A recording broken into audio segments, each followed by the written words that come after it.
It's a sunny and windy October Thursday morning at Tulsa's Memorial Park Cemetery. Deep in the back of the cemetery in the graceful rolling hills, there is a small group of people hard at work. A lot of soap to get it, shiny and stuff, and then they're using special soapy solutions and stiff brushes to clean decades of dirt and moss off the grave markers and headstones of the thousands of veterans and their spouses buried here. These are members of the Shining Honor Project. Our founders were watching a news piece a while back. In a forgotten corner of a Tampa graveyard. And there was a gentleman from Florida who volunteered on the weekends to go out to cemeteries and clean veterans' headstones. They're completely ignored. They were forgotten.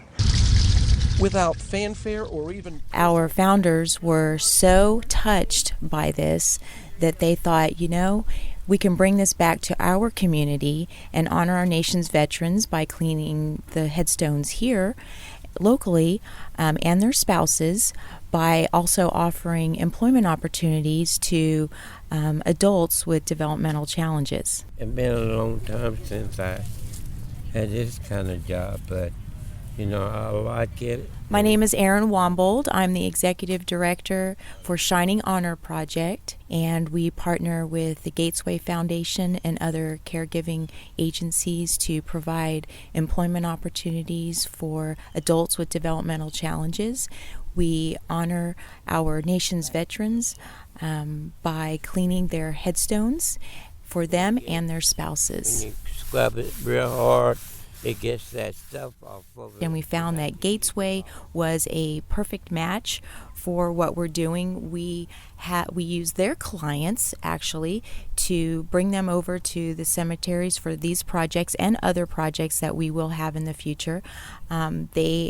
We call them honor teams, and there's 2 groups of 4 individuals, and they also have what's called a job coach who will lead them and direct them and help them as necessary to fulfill these projects. Tony Littlejohn is a Gatesway client and one of the most experienced honor team members.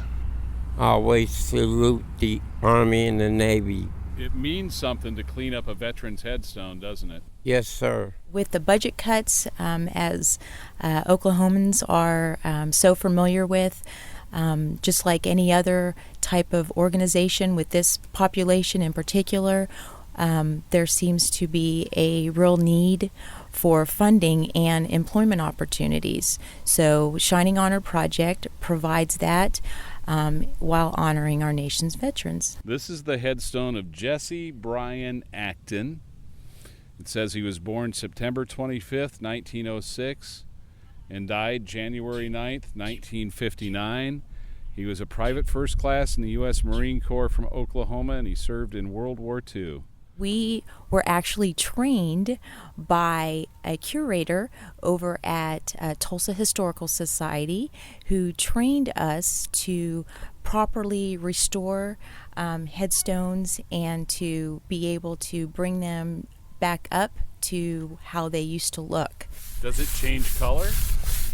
You have to use a lot of soap to get it, shiny and stuff, and then you take the water and spray it off, and then this stuff be clean, and then you got to do it back over because you can't get the black stuff off of it. Then you got to do it again and again till you get it clean real good. They really find a lot of enjoyment and fulfillment in being able to do these types of work, and they are very much appreciative, as we've come to find out, to have this opportunity. And they get paid?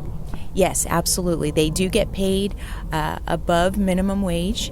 I like everybody that works. My friend Brian was telling me that sometimes when you work, you like to rap.